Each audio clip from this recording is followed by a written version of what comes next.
Crypto talk time again. Monday evening. It's Bitcoin Brandon here. Who do we have so far? We've got Terry Moreno. Hello, hello.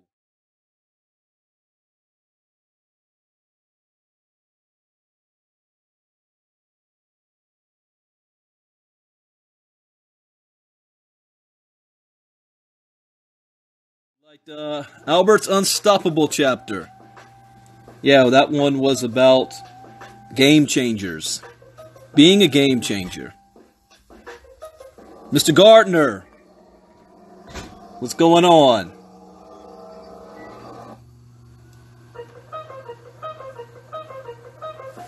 I always learn something new every time.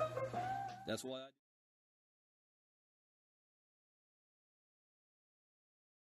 as a disclaimer, I am not a licensed financial advisor to be dispensing financial advice. I read the news, give my opinion, share suggestions, and it is up to you to decide which direction you want to go in. There's 4 key things I live by in the crypto space.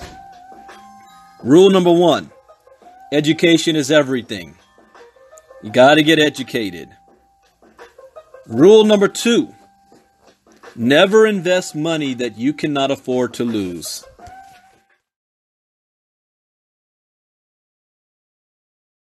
Although I'm going to read a report about Paris Hilton's daddy selling his house for crypto.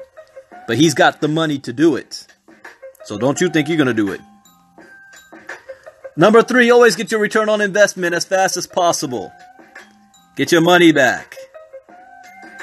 And then number 4, where do you see yourself in 3 months, 6 months, a year from now? What vehicle are you going to use to make that happen? Stay focused on it. Have passion about it. And do not get distracted. There's so many different things out there in the crypto space that can get you all caught up. And next thing you know, you spend all your money. You have limited resources.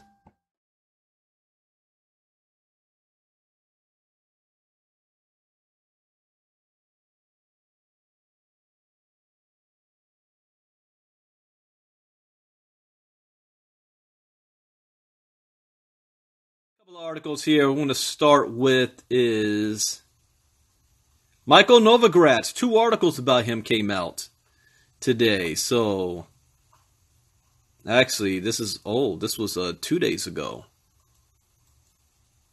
But there are 2 articles about him. So let's cover Michael. Billionaire crypto guy who also is trying to create the first crypto bank out of Canada. First crypto bank-friendly thing out of Canada. So it says, cryptocurrencies have given Michael Novogratz a second opportunity. Former Goldman Sachs executive Michael Novogratz has seen his fortune rise and fall in the traditional finance market several times. However, his bet on cryptocurrency in 2013 has paid off handsomely. So he got started in 2013. According to a Forbes estimate, Novogratz is among the wealthiest people in the cryptocurrency sector, with an estimated crypto wealth of $700 million to $1 billion. Wall Street to cryptocurrency. After the U.S. housing market crash of 2008, companies, individual investors, and fund managers faced a liquidity crisis.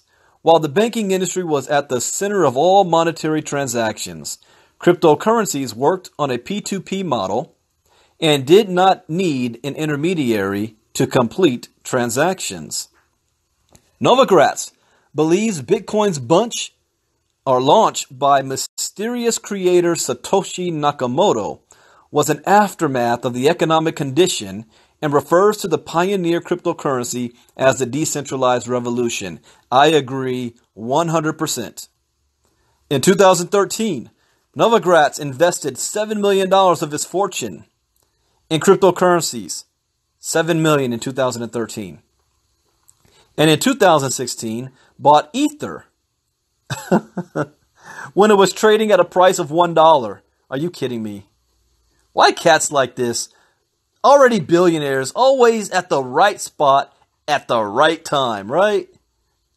He put $7 million on Bitcoin in 2013 and then bought Ether when it was only worth $1. Let's look at the market right now. In 2013, Bitcoin was worth, I don't know, $300, $400, not even 400.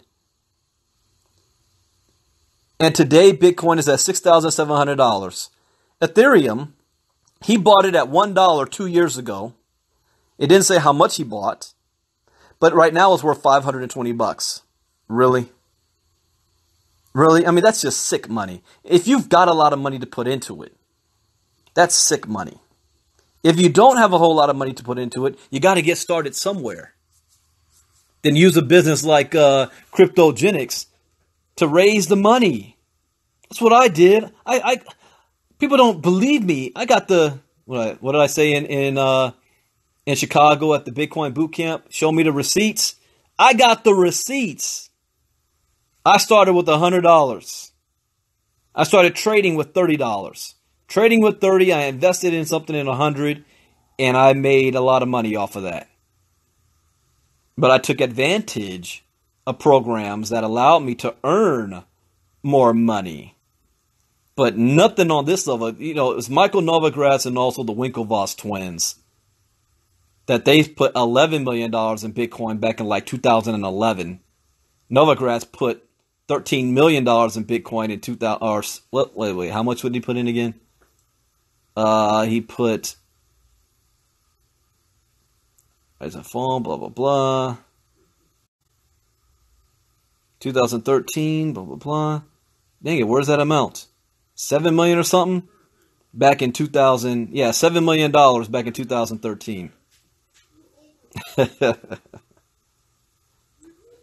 In November 2017, the 53-year-old announced plans to launch a cryptocurrency hedge fund valued at $500 million. However, the project was shelved in January 2018 and replaced by plans of building a merchant banking business for the cryptocurrency industry. The cryptocurrency merchant bank, Galaxy Digital, is touted as Novogratz as the Goldman Sachs of digital assets. The firm will venture into managing cryptocurrencies, invest in ICOs, and provide advisory services to technology companies issuing tokens. Cryptocurrencies have given the former hedge fund manager a shot at redemption. He was known at his firm after shorting the Thai baht before the Asian financial crisis in 1997. However, the trader was shown the door after making a wrong estimate about the economic outcomes of the Brazilian general elections. See, that's where you messed up right there. You cannot predict people. Numbers and stuff, yes. But when you start dealing with people, you don't know which way it can go. I mean, 2 years ago, who in the world thought that Donald Trump was going to become president? But he is. 2 years ago, if you saw on the cover of a newspaper, Donald Trump, Kim Jong-un, and Dennis Rodman signing a peace agreement, you would have laughed your ass off. But it happened. You cannot predict people accurately. Because people do some funny things. You know, it happens. So that he bet wrong on that one. While Novogratz may have mixed results on his bets on Wall Street, his investments in cryptocurrencies have given astonishing returns. Interestingly, Novogratz has famously called the digital asset class a bubble, but operates with the typical mindset of a Wall Street trader, looking to make money irrespective of their belief. All right, so that's you just got an inside look into the mind of a billionaire. See, where a commoner would say, "Oh, I think Bitcoin's a bubble. I'm not investing in that." But a billionaire will turn around and say the same exact thing, and now he's got $700 million in it. He figures out how to make money on it anyway. You see the difference? He's willing to take that risk. He's like, if I'm wrong, and made $700 million. If I'm right, No, let me rephrase that. If I'm right and Bitcoin's a bubble, I made $700 million to $1 billion. If I'm wrong and it's not, he becomes one of the richest men in the world. You see the difference? Looking at the same doggone thing. He believes it's a bubble. Go figure. Still made $700 million. But if he's wrong and it's not a bubble and like we believe, then he becomes richer than Bill Gates in the next 5 years. It's not a bad, that's a win-win situation. He's a smart guy. All right. Novogratz does not believe cryptocurrencies will replace the dollar, yen, or any other fiat currency, but become a significant driving force for developing countries suffering from hyperinflation, political uncertainty, and an unstable fiat currency. I believe a little bit different than him. The second part, I agree with him. For developing countries and suffering hyperinflation and whatnot, I don't believe that it's going to replace the dollar or the yen. But I think that because of the financial crisis, United States can end up like Venezuela, Zimbabwe, or Greece if we have another 2008. And I think that the government's going to respond not by instituting Bitcoin as the savior, but by releasing their own crypto coin that they've been working on for years called the Fed coin. And they will have their own digital currency to replace the dollar. So it won't be Bitcoin that replaces the dollar, but it will be something. And it will be something that the government still controls. And the people would have gotten the okie doke on that one. They all excited. They thought they into crypto, but you just replace one form of currency for another controlled by the same people. But the average person ain't going to know that. They're not going to get it. All right, here's another article by Michael Novogratz.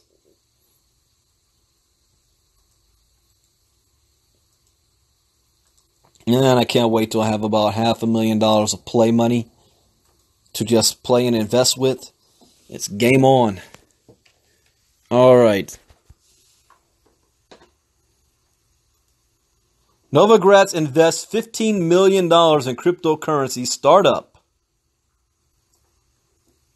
Billionaire investor and former hedge fund manager Mike Novogratz has invested $15 million in blockchain startup Alpha Point Corp, a company that assists institutions in the creation of cryptocurrency exchanges. Albert agrees with me, that's right. With this effort, the 53-year-old increased his investment in the cryptocurrency and blockchain sector, supporting the acceleration of growth of Alpha Point, the leading exchange technology platform provider. The investment came from Novogratz, New York-based digital asset firm, Galaxy Digital LP. Remember, Galaxy Digital is where he's trying to open up a bank, crypto bank. We are in the early stages of a fundamental transformation in financial... Okay, here is a quote that you might want to write down. So I'm going to read it a little bit slower. We are in the early stages of a fundamental transformation in financial markets. He made billions on the stock market.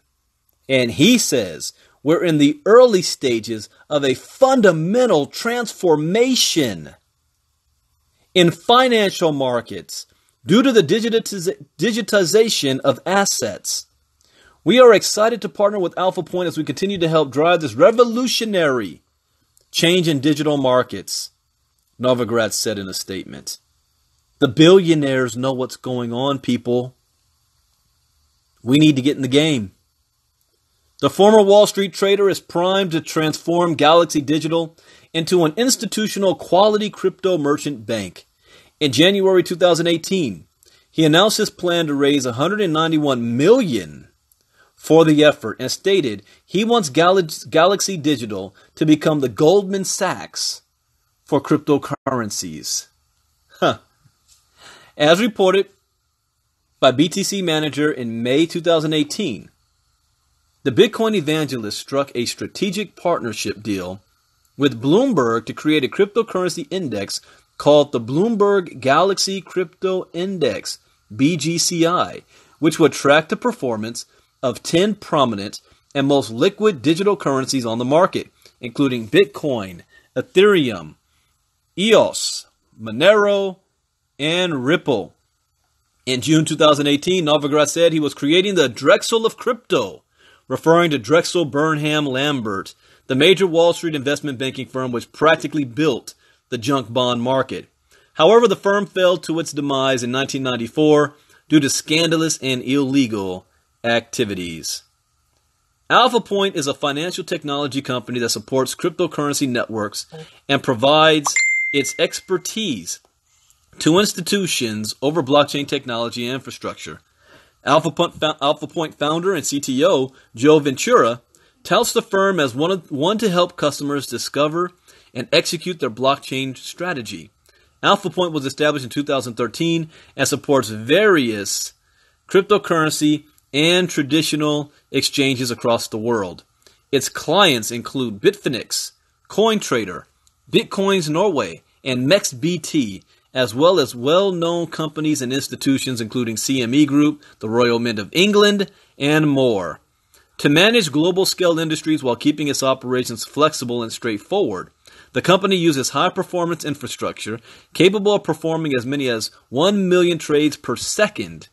In comparison, Bitcoin can process about 7 transactions per second, and Visa about 24,000 transactions per second.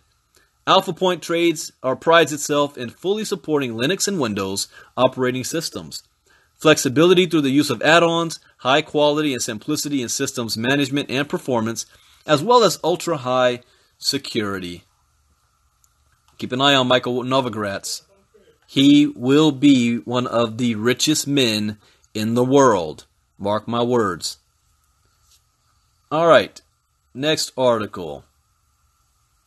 Can Bitcoin's decline in value affect the stock market? I say no. It's just not big enough yet. It's not even a blip. The amount of volume that the stock market moves, Bitcoin's not even a blip on their radar screen. But let's see what this article has to say about it. Bitcoin's value reached $6,605 at the time of writing on June 16th, according to data collated on CoinMarketCap. However, the value was less than a third of its record highs of $20,000 in December 2017. Yeah, but it's still up fourfold from a year ago. Let's keep that in mind. CNBC reported on June 14th that investors should not be worried about the impact of Bitcoin's bursting bubble onto the equities market. So according to CNBC, Bitcoin burst again. Really? What was the price of Bitcoin 1 year ago? And what is it today? How did it burst up? How does a bubble burst into a bigger bubble? These guys are funny. It says there are things to be concerned about in terms of the stock market here with emerging markets and other issues, but I don't think Bitcoin is going to be one of them, said Matt Malley, an equity strategist at Miller Tabak, who told CNBC's Trading Nation. Malley, however, acknowledged the growing concerns. For many investors, Bitcoin's bubble... Who's the author of this? Cindy Hewing. You should know better. Anyways, Bitcoin's bubble is reminiscent of the dot-com crash in the 90s. The equity strategist mentioned that the 90s approach to investing is relatively different from today. Malley stated, everybody was talking about both of those things when they were in their bubble, but only in the tech stocks did they own it all. Everybody seemed to own some tech stocks, whether it be the individual names or through their mutual funds. Today, while that bubble was forming in Bitcoin, not very many people bought it at all. Okay, so here's where a little bit of education is going to help you out. If you want to compare this to the dot-com era, then you need to separate two things. In the dot-com era, you had the introduction of the internet, and then you had the introduction of entrepreneurs who took advantage of the internet to create their own made-up company name with no product, nothing other than an idea, put it on the internet, and then sell it to big companies for $500 million. That wasn't the internet. That was people creating something on the internet. So the internet didn't pop, or we wouldn't be using the internet right now. Now let's fast forward today. You got the blockchain technology, that's like the internet 2.0.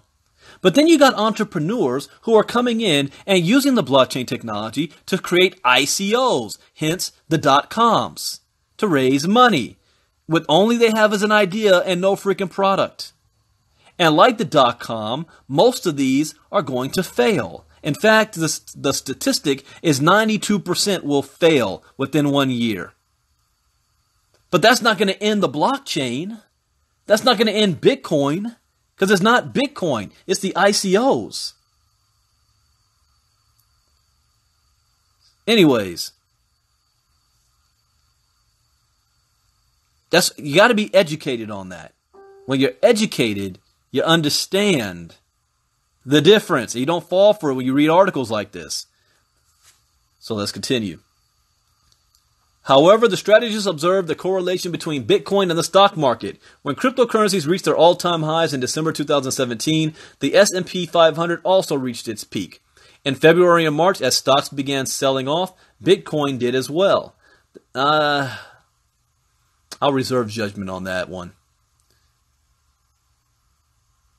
The managing director of FX strategy, Boris Schlossberg, believes the divergence between the stock and cryptocurrency market will only grow larger.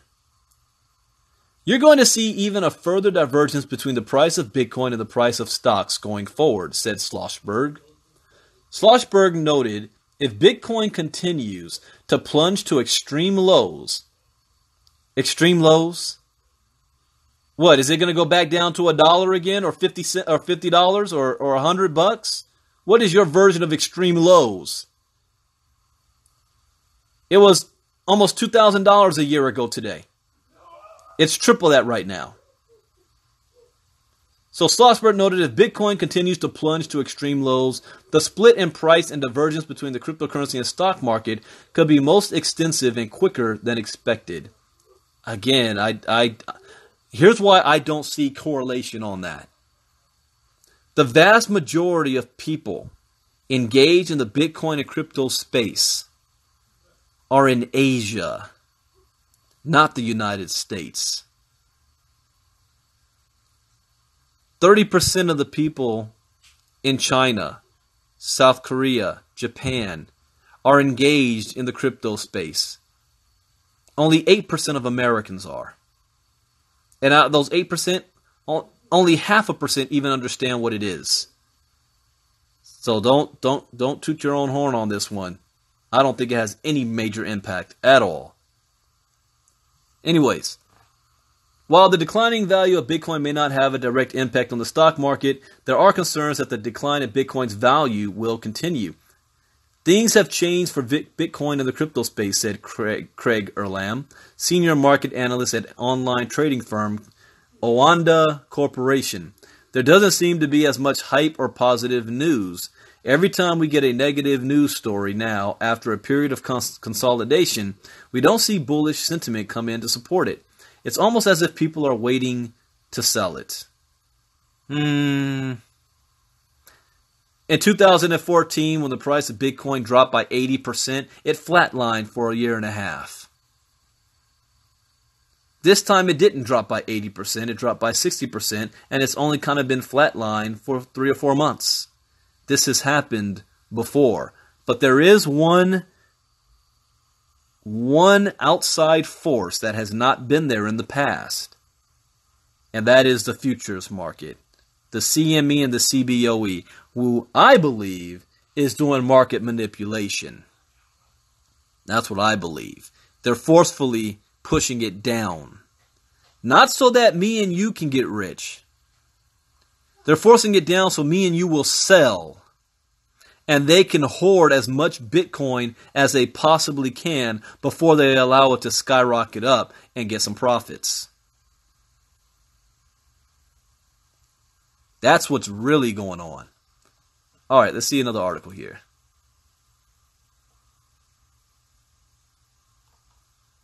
See, Bitcoin price will hit $60,000 this year, says fund manager. Like, what?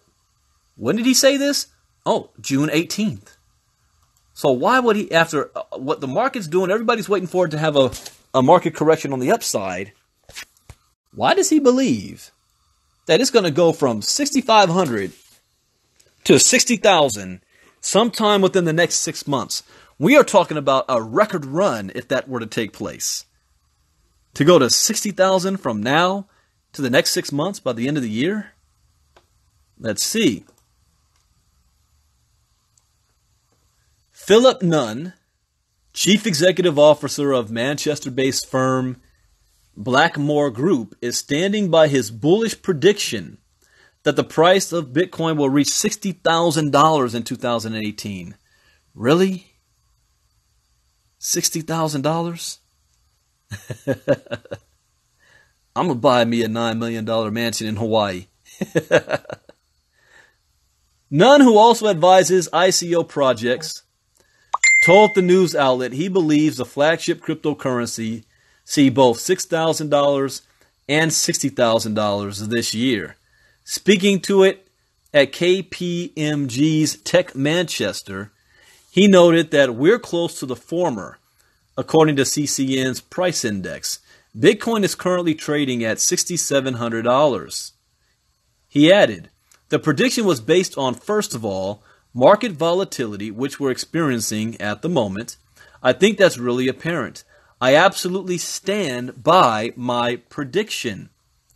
The CEO noted, however, that the money that currently exists in the crypto space came from the public and not institutional investors, which according to him means it's all about market sentiment. I agree with that.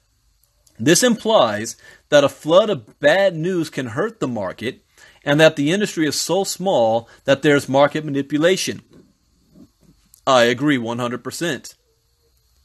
As reported by CCN, the U.S. Department of Justice has launched a criminal probe into market manipulation last month, a move that billionaire investor and former hedge fund manager Mike Novogratz called a good thing. Nunn reportedly speaks to financial institutions such as major banks and hedge funds on a regular basis and revealed they all want a piece of the crypto space, but can't find an entry point as currently available via... Uh-oh, I blanked out there for a second. So this is what I'm saying, guys. Again, you definitely need to make it a point this year to own at least one full Bitcoin. This year, no matter what your financial situation is, own and hold at least one Bitcoin and sit on it. And sit on it. Don't spend it. Don't sell it. Forget you have it.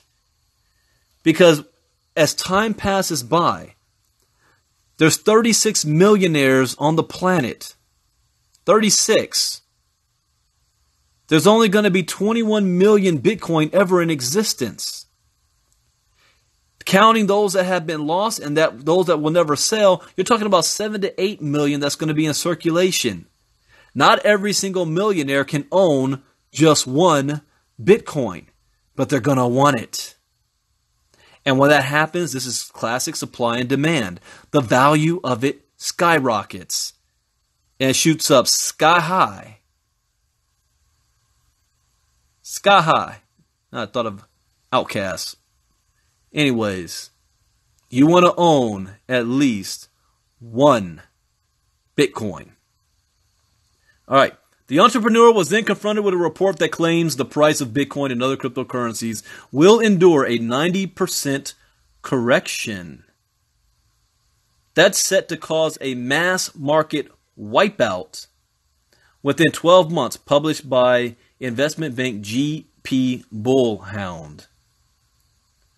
The report explained that while the correction will decimate various cryptocurrencies and related companies, the few survivors are in for an unprecedented rally. Kathy, do me a favor and shoot that over to Peter Blackwell. 7 days before our Green X starts going, cha-ching. The report explained that while the correction will decimate various cryptocurrencies and related companies, the few survivors are in for an unprecedented rally. While none sees a little bit of sensationalism going on, with the report he does agree various projects are going to disappear. I agree with that.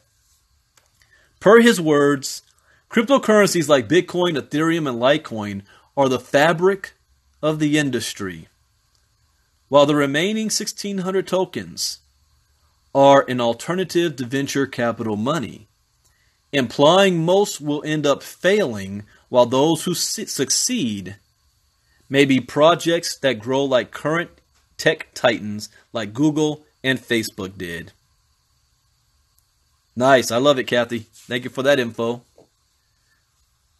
Quote, the reality is nobody knows how many will fail.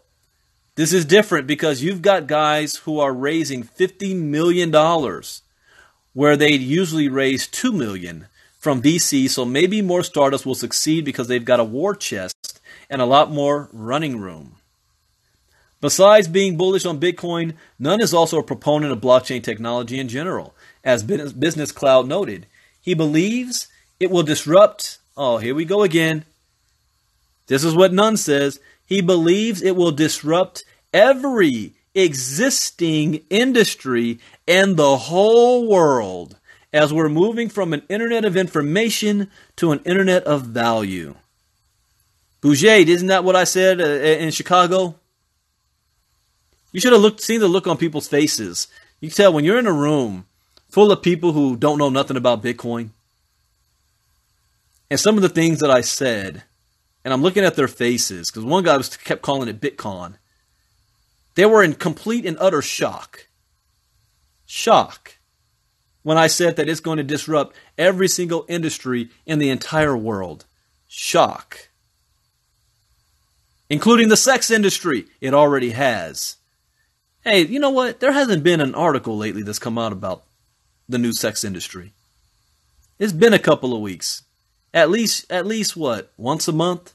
So I'm waiting for the next article. It's about time. For those of you that don't get offended by sex, yes, that industry has been disrupted by the blockchain technology as well. All right. One last article.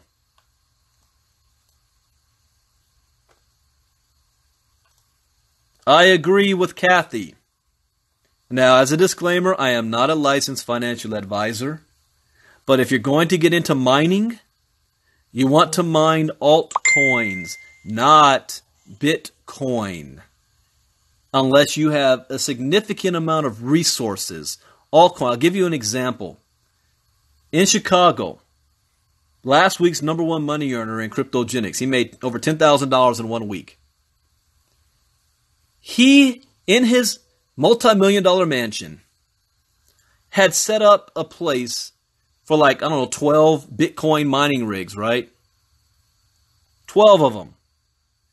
The amount of energy and heat and setting it up that it took meant it would be forever before he was in profit. Forever. Instead, and why is that? Because everybody in the world's mining for Bitcoin.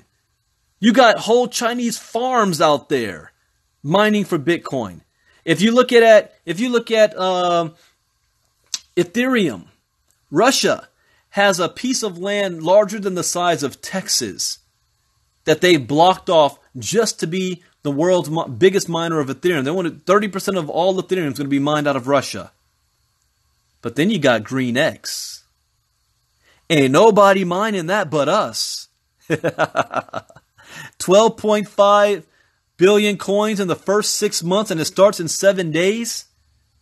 Are you kidding me?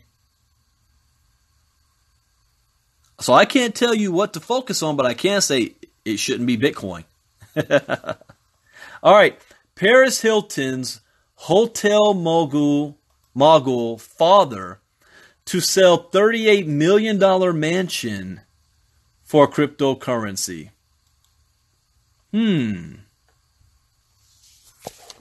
Let's see.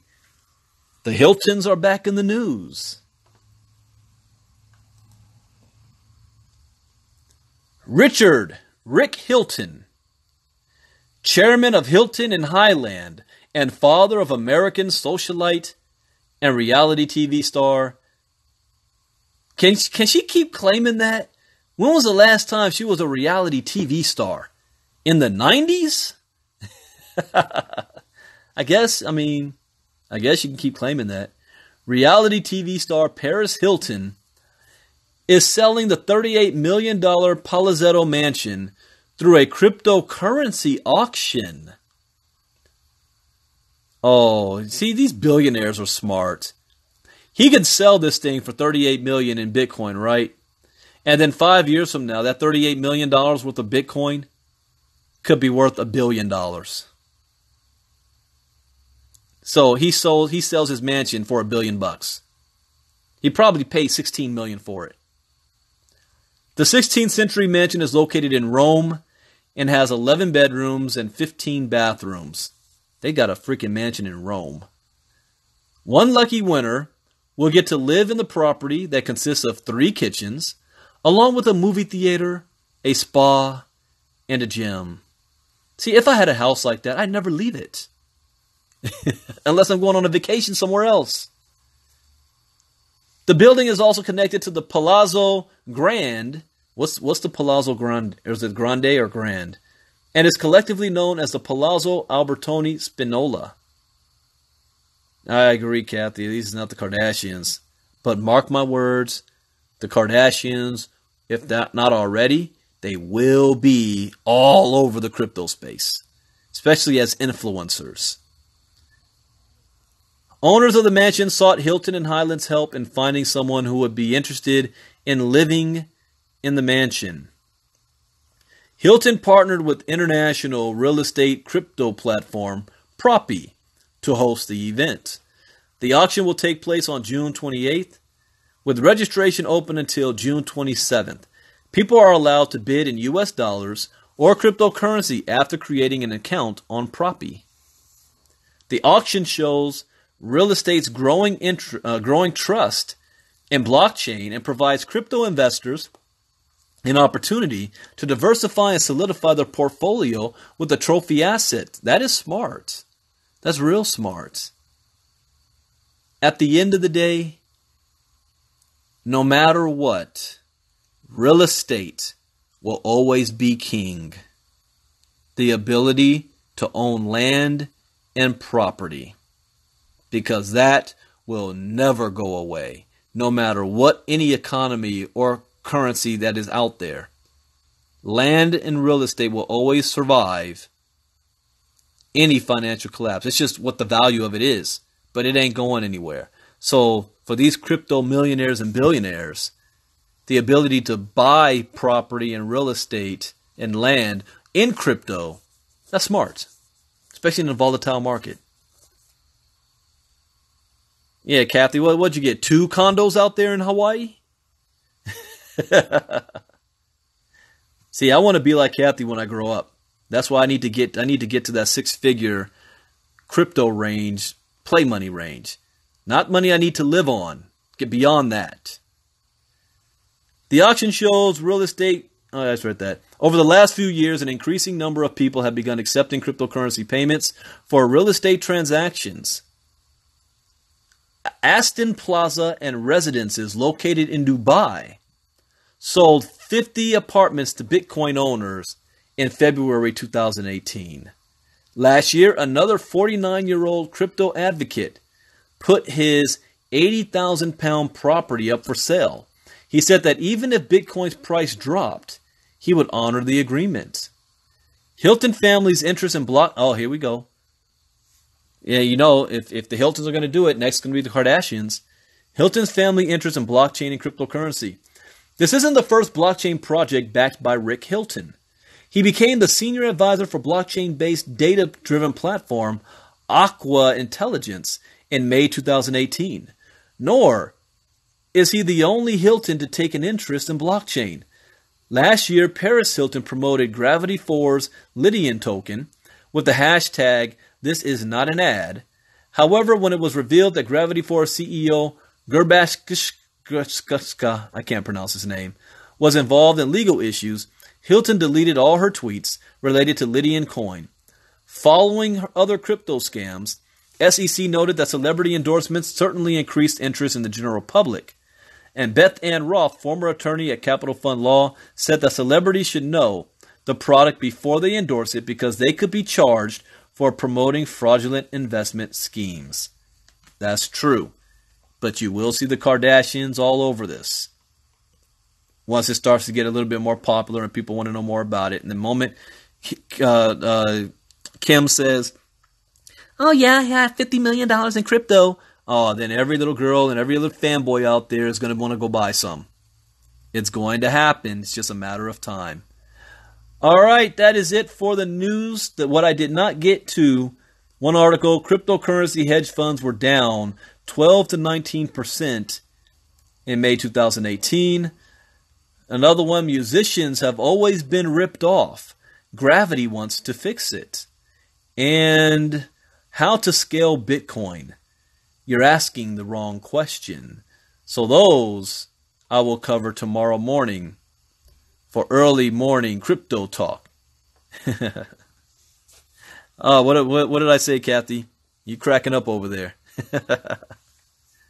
Those of you who don't know, Kathy Keene is a Bitcoin diva.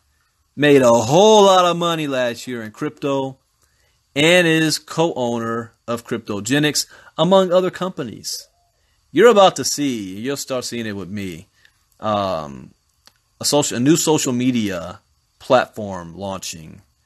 And if you're sick and tired of Facebook, like I am, then you're going to be able to, you're going to love what you see that's coming out. And Mr. Haverbeck asks, can somebody share some info on Green? Well, whoever invited you or you found this, Mr. Haverbeck, go to them. They'll give you the info. If nobody, send me a private PM and I'll get you info on GreenX. All right, everybody. That is it for our late night crypto talk. I'll be back tomorrow morning for early morning crypto talk and a Cryptogenics presentation tomorrow night at 9 p.m. Eastern, 6 p.m. Pacific on kgxglobal.info. See you all tomorrow night and tomorrow morning. God bless. Have a good night. Bye-bye.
Yo, good morning, everybody.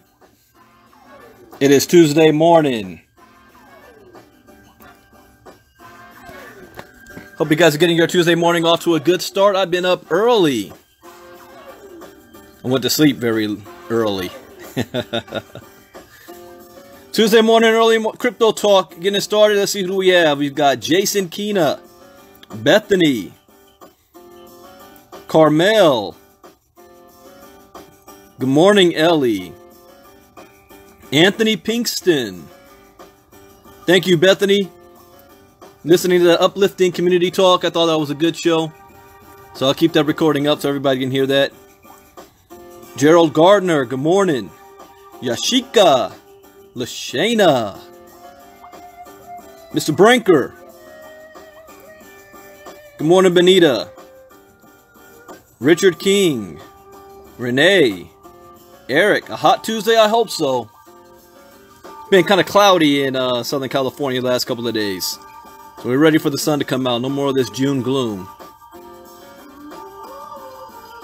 Yeah, for the last couple of weeks I was all on the East Coast music. Now I'm coming back to my West Coast. I was up early. I was up at like 5:36, but I went to sleep right after the late night crypto talk last night. I just collapsed. Didn't have my nap either yesterday, so that was part of it. Carmel, it's hot in Canada, huh? Enjoy that heat. I know you guys have it mostly cold up there. Hot in Seattle in the 90s. Now, I am not a licensed financial advisor to be dispensing financial advice. I read the news, give my opinion, share suggestions, and it is up to you to make an informed decision on which direction you want to go in. Completely up to you. Now, there are 4 rules I live by in the crypto space. 4 rules. And these have served me very, very well. Number 1, education is the key. You need crypto education. Wait, hold on. My favorite part about to come on.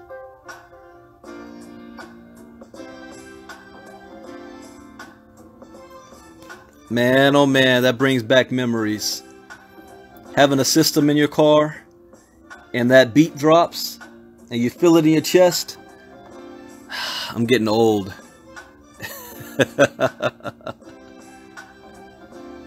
This brings back memories. Alright, anyways, like I said, I'm not a licensed financial advisor to be... Oh, I said that part. 4 rules to live by in the crypto space. Number 1, education is the key. Number 2, never invest money that you cannot afford to lose. No, this isn't Gangsta Paradise. That is, cool, what's his name? From that movie. This is from Menace to Society. Straight up menace. Anyways, rule number 2, never invest money you cannot afford to lose. Rule number 3, always get your return on investment back as fast as possible. Rule number 4, where do you see yourself in 3 months, 6 months, a year from now? What vehicle are you using to make that happen? Stay focused on it and don't get distracted. There's so many things in this space that can distract you. Dejan is right. It's MC8. Don't get distracted. You have limited resources. Alright, so let's get this thing started. A couple of articles. I'm going to start with the music. Because musicians are going to benefit, artists are going to benefit big time from blockchain technology. Big time. Those that can't get record deals or sign with record labels can now have matters in their own hand and is not selling CDs from the trunk of their car. So this article is musicians have always been ripped off. Gravity wants to fix it. So let me get this in the chat box for you.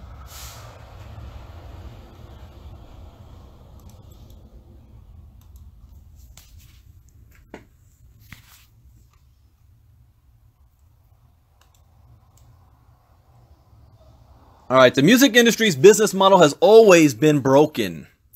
For over 100 years, artists have been paid a fraction of the earnings their music makes. That is true.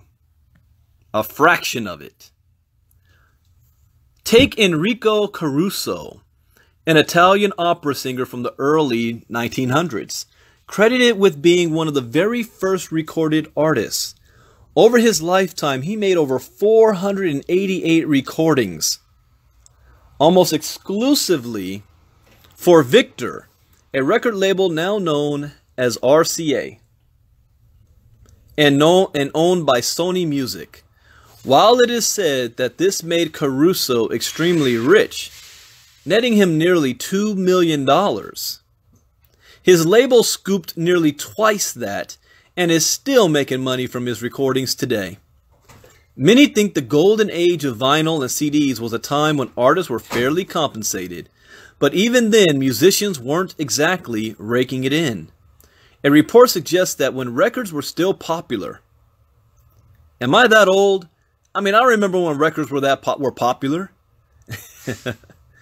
When records were still popular, of every $1,000 of albums sold, 18% went to the musicians.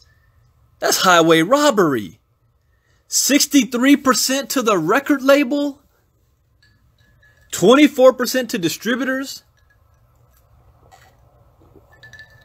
Meaning, each artist got a grand total of $23.40. For every $1,000 made, you made 23 bucks. That is crazy. That's just crazy. You wonder why these guys have so much problems whenever they're trying to live the rock and roll type of lifestyle. They ain't got the money. Then along came the internet. Times they are a-changin'. According to The Economist, back in 1997, Amazon CEO Jeff Bezos was looking for online retail opportunities. He considered selling music, but quickly realized there were only a few major music labels, and they would have the power to stifle any online venture that presented serious competition. The first online music sharing service, Napster, bypassed the record labels altogether and facilitated free peer-to-peer sharing of compressed music files. Does that sound familiar? That's what money is, Bitcoin is right now. Obviously, that didn't work out for them, and it wasn't long before Napster found itself facing litigation from all angles. The company was closed by court order in 2001 after less than 3 years of operation. The Napster brand only survived because the company's assets were liquidated and purchased by other companies through bankruptcy proceedings. Free money. So what changed to make online streaming services a viable business model for companies like Spotify and Apple Music? The answer is nothing. Musicians are not earning more now, despite having a new revenue channel. Spotify admits the average per stream payout to rights holder lands somewhere between, are you kidding me, 0.006 cents and 0.0084 cents. What? As this model shows, an artist would need to get 200,000 plays per month on Apple Music and 230,000 plays to earn the U.S. minimum wage. Are you kidding me? Highway freaking robbery. Investors aren't getting rich either. Despite a revenue growth rate of 40% a year and having 140 million monthly active users, Spotify reported a quarterly operating loss of £41 million, around $47 million in May 2018. Jimmy Levine, whose fledgling Beats Music service was acquired by Apple Music, warned last year that music streaming is not a great business and that there is no profit margin. You know, I gotta think, when was the last time I actually paid for music? I gotta think back. I know I haven't bought or paid for any music in the last 10 years, but then again, I don't listen to this mumble music crap of today. I got to go back to either the early 2000s or the late 90s when there were actually record stores that you can walk in, you can put on the headphones and sample some of the music. You can even buy, maxi cassettes where you've got your favorite song and there was like 3 or 4 versions of it in instrumentals.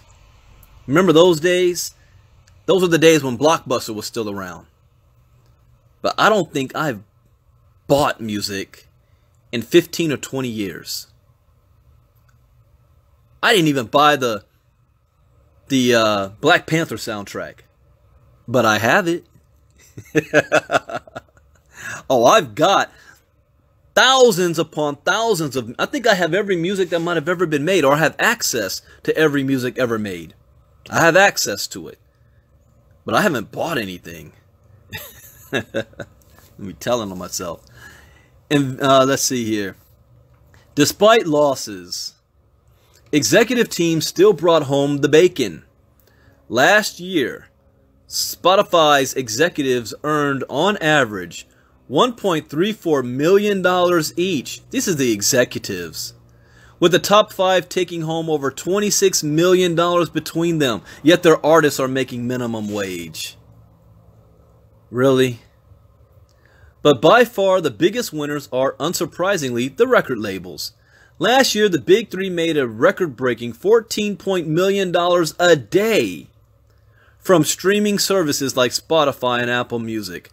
The Universal Music Group alone made $4.5 million every 24 hours. So what can be done to fix this broken business model and ensure that artists receive fair compensation? Austrian producer and composer David Brandstatter believes he has the answer. Streaming services pay artists pennies, partly because so much is swallowed up by the record labels. Spotify isn't profitable, but the public won't support a price raise, says David. Got that right. The only way for artists and collaborators to receive fair payment for their efforts is by decentralizing the industry and taking the power out of the hands of the record labels and streaming services. I agree. You are about to see the death of record labels. What you see happening like Netflix, what Netflix is doing to the movie and TV industry, the same thing's going to happen in the music industry. These record labels are going to go bye-bye if they don't adapt. Says the only way for artists and collaborators to receive fair payment is by decentralizing it. Blockchain technology is the perfect enabler for this. For the last 2 years, David and his business partner, Dr. Sasha Dinstedt, have been developing a platform called Gravity, which allows creatives to connect with each other and collectively develop and monetize original digital content. The platform uses virtual tokens on the Ethereum blockchain to track digital media creation and distribute project stakes among creative team members. Okay, let me write this down. Gravity. And it's not spelled with the G. It's with the Q. So, am I even saying it right? Is it Gravity then? Or Gravity? I don't know. I have to hear somebody pronounce it.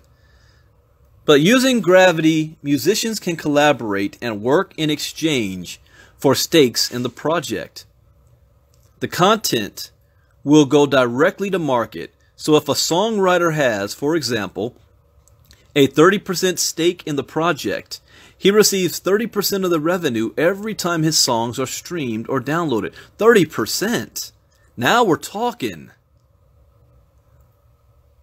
The platform contains a comprehensive suite of project management and communication tools to help creatives collaborate remotely. It also rewards them with a greater stake in projects as they complete each milestone. Did you guys see that TV show about New Edition? Bobby Brown and all of them when they were kids?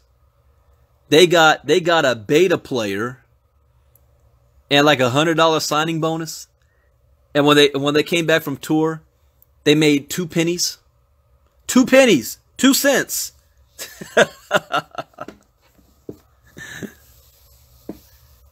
Gravity.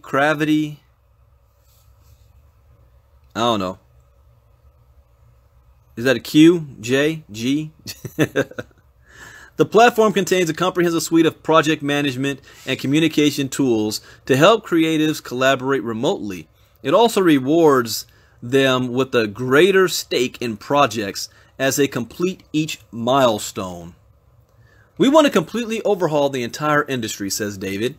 With Gravity, we're transferring the power and profits from the executives to the talent, transparently and equitably. Get QCO. All right, that's the one right there. Hold up. I got to write this down. Okay. The QCO token sale. QCO pre-sale 30% bonus July 2nd. Okay. July 2nd through the 16th. Gravity.com. www.gravity.com. Telling you, whichever company figures it out and gets it right for the music industry is going to explode. So you might want to, I cannot advise, but I can suggest you pay attention to that one to get some coins. All right. Next up, cryptocurrency hedge funds were down 12 to 19% in May 2018. Okay. This is going to be a boring article for me, but I got to cover it. That's how I learn.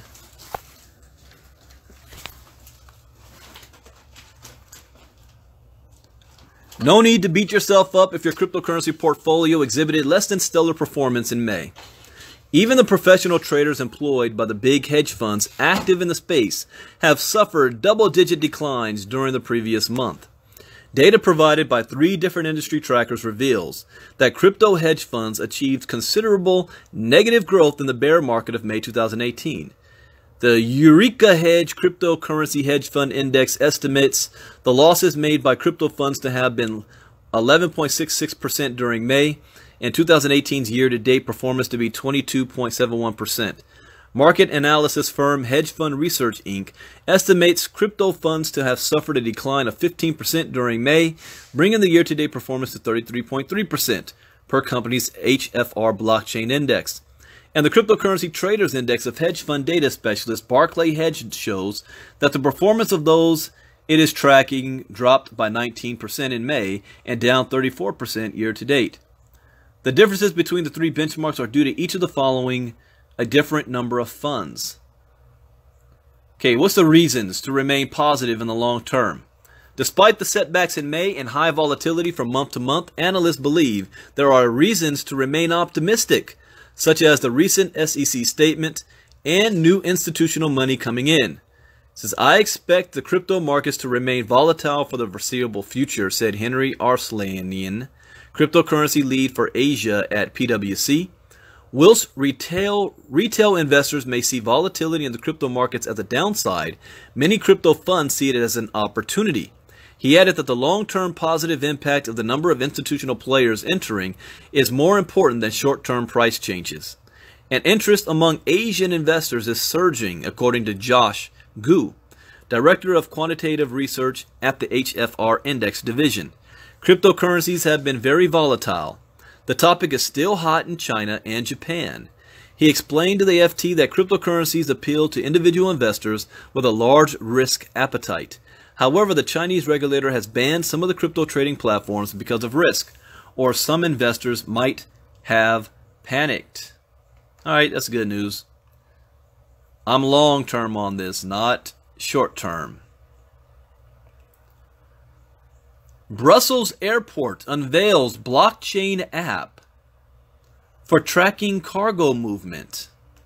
Another industry being disrupted by blockchain technology. It's not a theory, it is being implemented. So let's take a look. Brussels Airport has launched an application based on blockchain technology meant to assist in tracking cargo movement from ground handlers to freight forwarders. The application will work in conjunction with BRU Cloud, the the open data management platform of Brussels Airport that is hosted on the cloud. BRU Cloud, which is based on the data technology of Nalian, a supply chain collaboration platform aimed at the business-to-business market, was launched in 2016 for Brussels Airport's cargo community. The blockchain-based app is the next logical step with regards to the landslide management tool that Brussels Airport is developing, alongside its BRU cargo community stakeholders. The goal of Brussels Airport is to ensure that the logistics flow is fully digitized using applications which are offered through the BRU Cloud platform. In so doing, Europe's 23rd busiest airport aims to eliminate the use of paper in the import process, enhance transparency, and increase efficiency. Nice. Increase efficiency. All right, let's go on to the next article here. Look who's back in the news. Not surprisingly, Crazy John McAfee. He said he's already running for president. He already called the SEC out and wants to have a debate with him. That would be hella entertaining. If they have a debate, put that sucker on live TV. I would be front row with my popcorn to see that debate. But now he says crypto shill John McAfee blames SEC for shutting ICO pump. Cybersecurity pioneer and sometime cryptocurrency shill John McAfee said that he will no longer promote ICOs on his Twitter account. The eccentric McAfee, who promised that he will eat my, can I say that on Facebook Live? Eat my private part if the Bitcoin price fails to reach $1 million by 2020, wrote on Twitter that he must cease his public support for ICOs due to pressure from the US SEC. Due to SEC threats, I am no longer working with ICOs, nor am I recommending them, and those doing ICOs can all look forward to arrest. That might be true. It is unjust, but it is reality. I don't know about the unjust parts. Here's a simple thing. You want to do an ICO, then just register. If you are refusing to register, then what do you have to hide? What is your real goal and intent? Because we know 92% of all ICOs are going to fail within 1 year. That's a fact. Only 8% of them will succeed. And those 8% will probably register because they have some real product behind it. I am not one of these, just let the ICOs run amok. It's not unjust. Just follow the freaking law. Anyways, he says, I am writing an article on an equivalent alternative to ICOs, which the SEC cannot touch. Uh-oh. Please have patience. Well, if the SEC can't touch it, there's 3 or 4 other agencies that might, like the IRS, FinCEN, the CFTC. Just because you get around one agency doesn't mean you can get around the others. Due to SEC threats, I am no longer working with ICOs, nor am I recommending them, says John McAfee. As CCM reported, the SEC has warned celebrities that they may incur enforcement actions for promoting fraudulent ICOs and violating other securities regulations, including disclosure requirements for paid endorsements. McAfee, through his ICO advisory service, claims that he charged $500,000 per tweet, as well as $100,000 per reply. That's why I said last night, even Kathy said it, you will see the Kardashians in this space. $500,000 per tweet, that's easy money right there. Obviously, people feel that it is worth it, McAfee said on Twitter. Statistically, each tweet averages over $3 million in revenue for my clients, a 600% return. Last month, an ICO endorsed by McAfee found itself in hot water after evidence emerged that the project had plagiarized its website content and white paper from another project. They basically copied the whole doggone thing, which meant There was a fraud. More recently, McAfee revealed that he intends to run for president in 2020, either in the Libertarian Party or through a political party of his own creation. That is good and bad.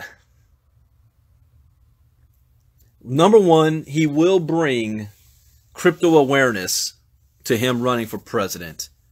The bad part about it is that the media is going to lump him up with the crazy far-right libertarians, the anarchists, the fringe group, the X-Files, and say that Bitcoin is part of all that. If you get involved with Bitcoin and crypto, you're part of that. The crazies, the far-right, you want to overthrow the government. You know, they'll make fun of it and they'll, marginalize it. I do not want John McAfee to be the face of Bitcoin and crypto. I respect him. He's a true visionary. He's a good brand ambassador, but should not be the face for the long term for Bitcoin. If you want to use somebody that's eccentric, then go get Sir Richard Branson. Let him be the face of it. But the media will blast this, and the average person out there will stay away from it because they're listening to the media and they don't know. They don't know any better. All right. More recently, let's see. He attempted to garner the Libertarian nomination in 2016, but was beat out by former New Mexico Governor Gary Johnson, who received nearly 60% of the primary votes. McAfee finished second with 8.9%, ranking him just above Austin Peterson, who is currently running for a U.S. Senate seat in Missouri and accepts Bitcoin donations. You got to be careful with that. I saw a report the other day where somebody had to return like $150,000 worth of crypto donations. As of press time, McAfee had apparently gone back on his promise not to report or promote any more ICOs, as his most recent tweet advertises an announcement from a blockchain project called Docademic. Docademic. So it sounds like somebody's trying to do an education thing majiggy in there. By the way, Cryptogenics will never have an ICO. All right, just a heads up on that. What time is it? It's 9:29. Is there time for one more? No, because this one's long. How to scale Bitcoin. You're asking the wrong question, so I'll save that one for tonight for late night crypto talk. Wow, this is a long article. Yeah, I'll say that tonight. So that is it, ladies and gentlemen. This is Tuesday. Busy day. So we have a Cryptogenics presentation at 3 p.m. Eastern. And then I'm doing it tonight at 9 p.m. Eastern, 6 p.m. Pacific, kgxglobal.info. And it will also, I'll be doing late night crypto talk at 8 p.m. Eastern, 5 p.m. Pacific, right before the presentation. So if you want to hear the next crypto talk, come back later on tonight. And you can hear a Cryptogenics presentation, learn about crypto education. Following that, today is what day? Tuesday. So with that, you guys have a great day. Talk to you all later. God bless. Bye-bye.